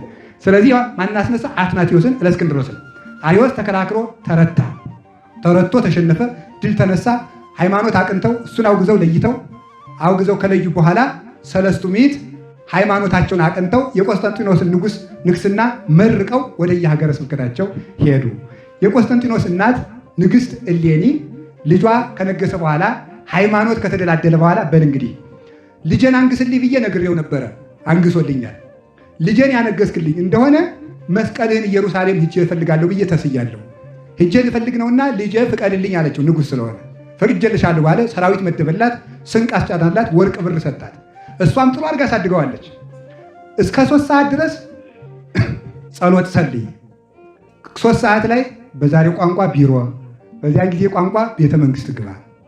እስኪ አሁን እዚህ የመንግስት ሰራተኞች ባለስልጣናት ካላችሁ እስከ 3 ሰዓት 2 ሰዓት ቢሮም ከሆነ እስከ 2 ሰዓት ድረስ ጸለያችሁ ግቡ። ኢንተርኔት ከምታዩ ጸለያችሁ ብትገቡ እግዚአብሔር ከጭንቅ ቀን ያወጣችኋል። ምክንያቱም እናንተም ሰው ናችሁ። እንደተወደዳችሁ የምትጠሉበት ጊዜ ሊመጣ ይችላል። እንደተሾማችሁ የምትሻሩበት ጊዜ ሊመጣ ይችላል። የጭንቅ ጊዜ ቀሪያችሁ ደግሞ እግዚአብሔር ነው። በተሾሙ ጊዜ ያጨበጨበ ህዝብ በተናቁ ጊዜ አይገኝም። መጨረሻ ላይ የሚገኘው መድኃኔዓለም ብቻ ነው። ስለዚህ የሰው እንዲህ አድርግ። 6 ሰዓት ስትወጣ ደግሞ ከምሳ ቆርጠህ ለድሆች አብላቸው። መልሰ ደግሞ 8 ሰዓት ግባ። እስከ 11 ሰዓት ፍረድ። 11 ሰዓት ደግሞ ጸልይ። 12 ሰዓት ለድሆች ምግብ አቅርብ ብላ አስነግራው ነበረ። ቆስጠንጢኖስ በዚህ ስርዓተ መንግስት ጸንቶ ሲፈርድ እናቱ እሌኒ ሄደች። የጌታ መስቀል አለቻቸው። አይ የለም አናውቅም አለ። አታውቁም? አዎ ንግስት አይደለች? ሰብስባ አሰረቻቸው። ሲጨንቃቸው አሁንም የሽማግሌ ሳያውቅ አይቀርም ሲሱን ጠይቄዋል። ኪራኮስ ይባላል። ያንን ጠይቀው አይሆንም ማለት ውሃ የሚያስጠማ ቅባት የበዛበት ጨው የበዛበት ምግብ ሰጥታ ውሃ እንዳትሰጡት አለች። ዛሬ ሲጨምቀው ልናገር አለ። ተናገር ወዴት ነው ያለ? አይ እነዚህ 3 ተራሮች መቼም አንዱ ሳይሆን አይቀርም ማለት ነው። ከዚያ በኋላ ደመረች። ደመራ እንጨት አሰበሰበች። መልአኩ ጠቁሟታል። ቅዱስ መቃርዮስም መክሯታል። ከዚህ በኋላ ደመራ እንጨት አምጡ ብላ ደመረች። ደመረ ማለት በግዕዝ የግዕዝ ቋንቋ ነው። ደመረ አንድ አደረገ ማለት ነው። መደመር ማለት አንድ ማድረግ ማለት ነው። ደመራ ማለት አንድነት ማለት ነው። ደመራ ማለት ነው ይኸው እነዚህ እንጨቶች ተሰብስበው ደመራ ይባላሉ። አንድነት ማለት ነው። እንጨቱን አያችሁ፣ መስቀል በደመራው የተገኘበት ምክንያት መስቀል የሰላም ምልክት ስለሆነ ነው። ይኸውላችሁ ወደ ላይ ከመላእክት ጋር አስታርቆናል፣ ከእግዚአብሔር ጋር አስታርቆናል። ወደ ታች ደግሞ ሰውና ሰውን አስታርቋል፣ ለሰው ሰላም ሰጥቷል። ወደ ጎን ደግሞ በአራቱ ማዕዘን ይኸው ምስራቅ፣ ምዕራብ፣ ሰሜን፣ ደቡብ አራቱ ማዕዘን ሰላም ያገኘ በመስቀሉ ነው። ስለዚህ መስቀል እንዲህ የተደረገ ነው። ስለዚህ ይሄ ስለሆነ መደመሩን ያመጣው አንድነቱን ያመጣው መስቀል ነው። የአንድነቱ ምንጭ መስቀል ነው። በመስቀል 7 ነገሮች ታርቀዋል። ሰውና መላእክት፣ ሰውና እግዚአብሔር፣ ነፍስና ስጋ፣ ሕዝብና አሕዛብ። እነዚህ እርቅ ያገኙት በመስቀሉ መሰረትነት ነው። ይህን ሰላም ስላገኙ ከዚህ በኋላ ደመረችና ዕጣኑን መቃርዮስ ኤጲስቆጶስ ዘኢየሩሳሌም አዘክሮ ባርኮ ከደመራው ጨመረው። ከደመራው ሲጨምረው ምን አደረገ? ጢሱ ወደ ሰማይ ወጥቶ መስቀሉ ወዳለበት ተራራ ሰገደ። ጢሱ ሰገደ። መስከረም 17 ነው። መስቀሉ ወዳለበት ተራራ ሰገደ። እዚያ ላይ መስከረም 17 ቀን ቁፋሮ ጀምራ መጋቢት 10 ቀን የጌታችን የመድኃኒታችን የኢየሱስ ክርስቶስ የብርሃን መስቀሉ ወጣ። መጋቢት 10 ቀን ኋላ መስቀል አብርሃ በከዋክብት አሰርገወ ሰማየ። መስቀሉ ሲወጣ ፀሐይና ጨረቃን ከዋክብትን በብርሃኑ ሸፈናቸው። ከፀሐይ ብርሃን የመስቀል ብርሃን በለጠ። የከዋክብትና የፀሐይ ብርሃን ደብዝዘው አሰርገወ ሰማየ። የነ ፀሐይ ብርሃን ተረስቶ የመስቀሉ ብርሃን አሰርገወ ሰማይ፣ ሰማዩን አስጌጠው ይላል። ዛሬ መጋቢት 10 ቀን በክርስቶስ በመስቀሉ ብርሃን ሰማዩ አጊጦ ተሸልሞ ዋለ። ከዚህ በኋላ መቅደስ አሰርታ 10 ዓመት ፈጅቶባት ቆስጠንጢኖስ በነገሰ በ20 ዓመቱ ቁፋሮውን ጀምራ መቅደሱን አሰርታ በ30 ዓመቱ ጨርሳ 10 ዓመት ቤተልሔም ላይ፣ ጌቴሴማን ላይ፣ ደብረ ታቦር ላይ እንደዚሁም ደብረ ዘይት ላይ፣ ጽርሐ ጽዮን ላይ በእነዚህ ቦታዎች አብያተ ክርስቲያናት አሰርታ ጨረሰች። መስከረም 16 ቀን ቅዳሴ ቤታቸው ተከብሮ በአራቱ ማዕዘን ያሉ የእስክንድርያው ሊቀ ጳጳሳት፣ የአንጾኪያው ሊቀ ጳጳሳት፣ የቁስጥንጥንያው ሊቀ ጳጳሳት፣ የሮሙ ሊቀ ጳጳሳት ተገኝተው መስከረም 16 ቀን የመስቀሉ የእነዚህ አብያተ ክርስቲያናት ቅዳሴ ቤታቸው ተከበረ። መስከረም 17 ቀን ደግሞ መስቀሉን ካገኘች በኋላ ለመስቀሉ ራሱን ችላ ቤተክርስቲያን ሰርታ የመስቀሉ ቤተክርስቲያን ላይ ያው የብርሃን መስቀል ገብቶ መስከረም 17 ቀን ቅዳሴ የተቀደሰበት ቀን ነው። በዚህ ቀን ድውያን ተፈውሰዋል፣ ሙታን ተነስተዋል። እንዲያውም ይሄኛው ይሆናል ይሄ የወንበዴው መስቀል ነው የሚሆን ተብሎ ሲቆፈር የፈያታዊ ዘየማንም የፈያታዊ ዘጸገባም መስቀል ተገኝቶ ነበረ። 3 መስቀል ተገኘ። የጌታ መሆኑ በሚታወቃል ሲባል የእሱ ተለይቶ አበራ። ሌሎችን ከድዊ ላይ ሲጥሏቸው አልፈውሳሉ። የክርስቶስ መስቀል ግን ፈወሰ። ያንን መስቀል አፄ ዳዊት ከግብፃውያን ጋር ሲጣሉ ተመልከቱ፣ ምን ልስጣችሁ? አይሁዳውያን ግብፃውያንን ሲወሯቸው አፄ ዳዊት ሂደው ታድገዋቸው ነበርና ይሄን ውለታ ስለዋልክልን ምን እንስጥ ሲባሉ የጌታዬን የኢየሱስ ክርስቶስን መስቀል የቀኝ ክንፉን ስጠን። አንዳንድ የታሪክ ተራኪዎች ሙሉ መስቀሉን የኢትዮጵያ የመጣ እንጂ ግማደ መስቀሉ አይባልም ይላል። ውሸት። ምክንያቱም የሌለንን ታሪክ አለን ማለት ሌብነት ነው። ታሪክ መስረቅ ነውር ነው። ንግሥት እሌኒ ሞኝ መሰለቻቸው ሮም ሳትወስደው የምትቀር። የዚያን ጊዜ 4ቱም ሊቃነ ጳጳሳት ተካፍለውታል፣ ለበረከት ማለት ነው። ተካፍለው ወስደውታል። ከዚያ የቀኝ ክንፉ አጋንንትን የቀጠቀጠው፣ ድውያንን የፈወሰው፣ የዕዳ ደብዳቤ የቀደደው፣ ሲኦልን የበረበረው፣ ገነትን የከፈተው፣ ሞትን ያሸነፈው የቀኝ ክንፉ መስቀል ኢትዮጵያ መጥቶ አረፈ። በእውነቱ ማለት ነው። እዚህ መጥቶ አረፈ። ኢትዮጵያም በመስቀሉ እየመከተች ትኖራለች። ኢትዮጵያ የማትሸነፈው ለዚህ ነው። ታቦተ ጽዮን መጥታ ያረፈች እዚህ፣ መስቀሉ መጥቶ ያረፈ እዚህ፣ ድንግል ማርያም መጥታ ያረፈች እዚህ፣ ከሰማይ ዜማ የወረደ ኢትዮጵያ። ስለዚህ ምን ይባላል? በእነዚህ ሁሉ ኃይሎቿ ትታጠቅና ትታጠርና ኢትዮጵያ ይገንዩ ቅድሚያሁ ኢትዮጵያ ወጸላይቱሰ ሐመደ ይቀምሁ። ኢትዮጵያ በመስቀሉ ስር ይሰግዳሉ፣ ጠላቶቹ አመድን ይቀማሉ። ስለዚህ እስከ ዘላለሙ ድረስ እግዚአብሔርን ማየት የሚፈልግ ሁሉ ወደ መስቀሉ ይምጣ። አይቴ ትሬይ ዋይቴ ተሰቅብ። አቤቱ ፈጣሪ ነፍሴ የምትወድህ ክርስቶስ መሰማሪያ ወዴት ነው? እማገኝህ ወዴት ነው ብለን ብንጠይቀው ቤተልሔም ስትመጡ ከእናቴ ላይ ታገኙታላችሁ፣ ቀራንዮ ስትመጡ ከመስቀሉ ላይ ታገኙኛላችሁ ብሎ አድራሻችን አንዲት መኪና አለች። ወረታ ማያት አለው፣ ባህር ዳር ማያት አለው፣ ሚኒባስ ናት እና ባጃጅም አለች። አድራሻዬ ከመስቀሉ ስር ነው የምትል በጣም ወዳታለሁ። ሳያት ማለት የመኪናው ባለቤት ዘመዴ እንዳይመስላችሁ። አድራሻዬ ከምኑ ስር ነው የምትለው? ከመስቀሉ ስር ነው። ትክክለኛ ጥቅስ ነው በእውነቱ። እግዚአብሔር ይባርከው ያን ሰውዬ። አድራሻችሁ ከምን ስር ነው? ባው ተመልከቱ። ድንግል ማርያም የተገኘችው ከማን ስር ነበረ? ከመስቀል ስር። ትክክለኛ የክርስቶስ ተማሪ ከመስቀሉ ስር ይገኛል። ሁላችሁም ይሄን ቃል በሉት። ትምህርታችን ጨርሰናል። ትክክለኛ በሉ። የክርስቶስ ደቀ መዝሙር የት ይገኛል? ከመስቀሉ ስር ይገኛል። ሌሎቹ ፈርተው ሲሸሹ፣ ዋነኛው ደቀ መዝሙር ዮሐንስ ግን የተመሰገነው ከመስቀሉ ስር በመገኘቱ ነው። ከመስቀሉ ስር የተገኘ ሰው ደግሞ ድንግል ማርያምን በሽልማትነት አግኝቶ ይሄዳል ማለት ነው። እነኋት እናተ።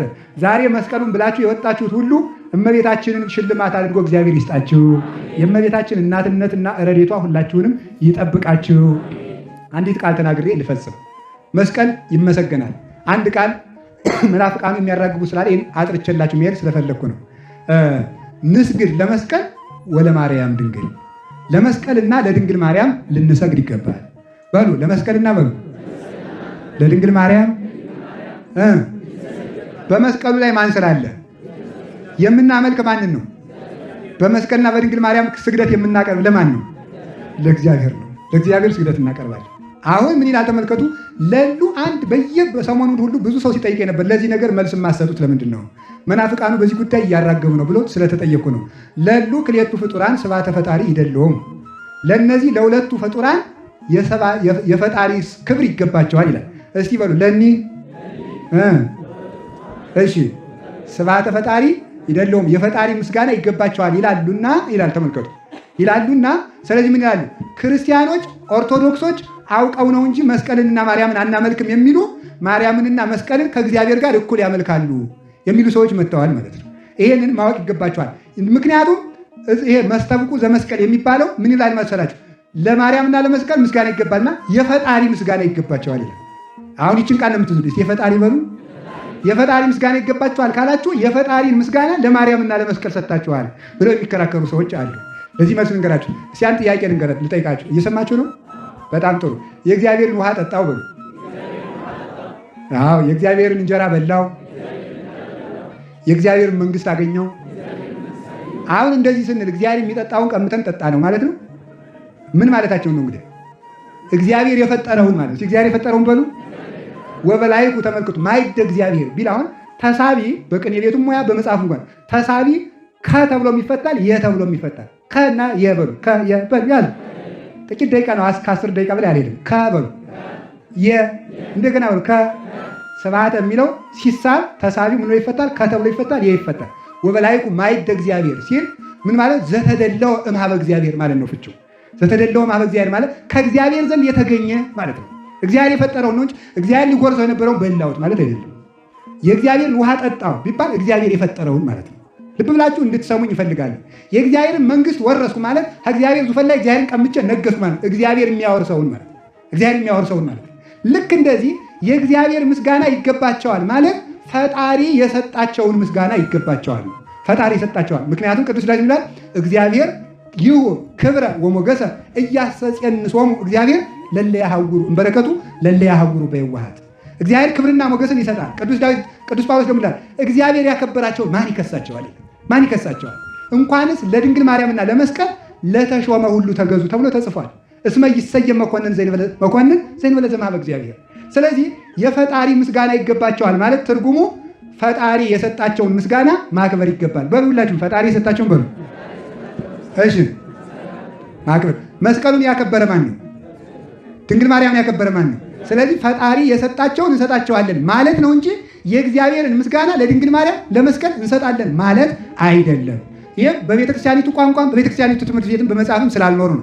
እዚያው ቀጥሎ የሚያነሱታል እስመ ተአረዩ በክብሮም ያዙት። አሁን ግዕዝ ብታውቁ ኑሮ ጀርመን በፒኤችዲ እየሰጠችው እናንተ ሀን እንኳን ትርጉሟን አታውቋት። እናንተ እኮ ኢትዮጵያዊ አይደላችሁም። ግዕዝ አሁን አሰቡኝ ምን እንደምል ራሱ ማለት ነው። እስመ ተአረዩ በክብሮም በክብር ተካክለዋልና ይላል።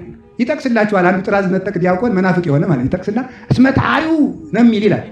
ያላየውን ማለት እስመ ተአረዩ በክብሮም በክብር ተካክለዋልና እስኪ በክብር ተካክለዋልና በሉ። ይህች ብቻ ነው በክብር የተካከሉ ይኸውላችሁ የፈጣሪ ምስጋና ይገባቸዋል። ምክንያቱም መስቀልና ማርያም ከእግዚአብሔር ጋር ተካክለዋል ብለው ነው የሚያምኑት ብለው ነው የሚሉት ማለት ነው። አይደለም። ተካከሉ የተባለ አንደኛ ተካከለ በመጽሐፍ ቅዱስ ሁለት ትርጉም ነው ያለው። ልብ ብላችሁ ስሙ። አሬ የሚለው ሁለት ትርጉም ነው ያለው። አሬ የተካከለ ማለት ነው እሪና መተካከል። ስለዚህ ምን ማለት አሬ የተካከለ ሁለት ትርጉም ይኖረዋል። አንድ ትርጉሙ እኩል መሆን ነው። አንዱ ትርጉሙ መምሰል ነው። እስኪ አንድ ትርጉሙ መተካከል ነው። መተካከል ሲሆን ዘሩይ ምስለ አብ በመለኮቱ ወያ ኤሪ ርሶ ምስለ እግዚአብሔር ራሱን ከእግዚአብሔር ጋር ያስተካክላል ይሉታል አይሁድ ክርስቶስን። ይሄ ሲሆን ከአብ ጋር እኩል ነኝ ይላል ማለት ይሄ እኩል መሆን ዮሐንስ ወንጌል ምዕራፍ 5 ቁጥር 21 ላይ። መመሳሰል ሲሆን ደግሞ እምከመ አረይነ ሕማመ ምስሌሁ ንኤሪ ክብረ ምስሌሁ ይላል። ሁለተኛ ቆሮንቶስ ምዕራፍ 3 ላይ ቅዱስ ጳውሎስ ሲናገር ከሱ ጋር ይኸውላችሁ ግዙ እምከመ አረይነ ተካከልን ነው የሚሆነው በአማርኛ ይፈታል። አማርኛው መጽሐፍ ቅዱስ ግን ምንድን ነው? ከሱ ጋር በሕማም ከመሰል ነው በክብር እንመስለዋለን ይላል። በሕማም ከመሰል ነው በክብር እንመስለዋለን።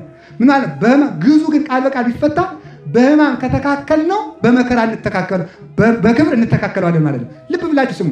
ክርስቶስን በሕማም ከመሰል ነው ተመልከቱ፣ ቁጥር 13 ላይ ያለ ቅዱስ ጳውሎስ ተናገረው። በሕማም ከመሰል ነው በክብር እንመስለዋለን ካለ እኛም ክርስቶስን መስለን አምላክ እንሆናለን ማለት ነው አይደለም። ታዲያ ምን ማለት ነው ሲባል እሱ ሞትን እንዳሸነፈ እኛም ደግሞ በክብር እንደ ፍጡርነታችን እንደ ጸጋችን እንነሳለን። ስለዚህ ክርስቶስን መተካከል ከክርስቶስ ጋር እኩል መሆን ተብሎ የተነገረው ምን ማለት ነው? መምሰል ነው። ድንግል ማርያምና መስቀል ክርስቶስን ይመስሉታልና። ሁለተኛ ደግሞ ተካክለዋል የተባሉት መስቀልና ማርያም ናቸው። እስኪ መስቀልና ማርያም በሉ። እመቤታችን ተካከሉ የተባሉት ዝርዝሩ ወደዚያ የሄደ ነው። የወዲሁን ከወዲያ የወዲያውን ከወዲህ ይቀላቅለዋል በእውነቱ ማለት ነው። አሁን አንድ ቃል ስሙን እየሰማችሁ ነው። ይችን ቃል ስሙኝ። አሁን ወስብሐት ለእግዚአብሔር ነው የቀረኝ። እሺ እንግሊዘኛ ቃል ነው ተበድሬ ነው የምናገረው፣ ብዙም አላውቀውም። ሊቭ ሂም ኮማ ኖት ኪል ሂም። ያዙ እዛችኋል። ሊቭ ሂም በሉ። እሺ ኮማ ታው እንጂ ኖት አለ። ኖት ኪል ሂም ምን ማለት ነው? ልቀቀው እንዳትገለው ይባላል። ምን ማለት ኖት ከኮማ በኋላ በመሆኗ ነው። አሁን ደግሞ ሊቭ ሂም ኖት ኮማ ኪል ሂም። ሊቭ ሂም ኖት እንዳትለቀው፣ ኪል ሂም ግደለው። ኮማ ናት እንደዚህ ያደረገችው ማለት ነው። አያችሁ፣ ኮማ ግደለውና አትግደለው የሚል ትርጉም ይኖራታል። ወደዚያ ስትወስደውና ወደዚህ ስታመጣው ማለት ነው። አሁን እስመ ተአሬው በክብሮም የተባለው ወዲያ ሄዶ ማርያምና መስቀል በክብር እኩል ናቸው ነው እንጂ የተባለ ማርያምና መስቀል ከእግዚአብሔር ጋር እኩል ናቸው ማለት አይደለም። ድንግል ማርያም መንበሩ ናት፣ መስቀልም መንበሩ ነው። ይህንን ድንግል ማርያም መቅደሱ ናት፣ መስቀልም መቅደሱ ነው። ዕብራውያን 9 ምዕራፍ 12 ላይ የገዛ ደሙን ይዞ የሰዎች ወዳልሰራው መቅደስ ገባ ያለው መስቀሉን ነው መቅደስ ያለው። የኦሪቱ ሊቀ ካህናት በመቅደስ እንደሚሰዋ ክርስቶስ የገዛ ደሙን ያቀረበበት መቅደስ መስቀል ስለሆነ ማርያምም እመቤታችን 9 ወር 5 ቀን በማኅፀኗ የኖረ መቅደስ ስለሆነች መስቀልም መቅደስ ስለሆነ ድንግል ማርያም መንበር ስለሆነች መስቀልም መንበር ስለሆነ በዚህ ተካከሉ እንጂ ድንግል ማርያም የተሰዋው ሥጋ ከእሷ የተገኘ ነው። መስቀል ደግሞ ተሰውቶበታል። ከዚህ የተነሳ ተካከሉ የተባሉ ማርያምና መስቀል ናቸው እንጂ እነሱ ከእግዚአብሔር ጋር እኩል ናቸው ማለት አይደለም። የመናፍቃን አንዱ ተንኮላቸው እኛ የማንለው ይላሉ ማለታቸው። እኛ ያልጻፍነውን ተብሏል፣ ያልተረጎመው ተተርጉሟል። ቤተክርስቲያኑ ከምትለው በላይ እኔ ያውቃለሁ ማለት ነው። ቤተክርስቲያኑ የምታምነው በቋንቋ ሄዱ በምስጢር ምሉ ትርጉሙ ይሄ ነው ማለት አዚ ቀን ያውቃለሁ ብሎ መጥቶ የሚተረጉም ካለ ይሄ ተርጉም ብንየው እንታና ይተርጉም አይደለም። ትርጉሙ እንደዚህ ነው። መጽሐፍ ተምሬያለሁ ካለም ትርጉሙ ይሄው ነው። ስለዚህ ከቤተ ክርስቲያንና ከመስቀል ከድንግል ማርያም ክብር አያናውፀን። የመስቀሉ በረከት ከሁላችን ጋር ይሁን። ወስብሐት ለእግዚአብሔር።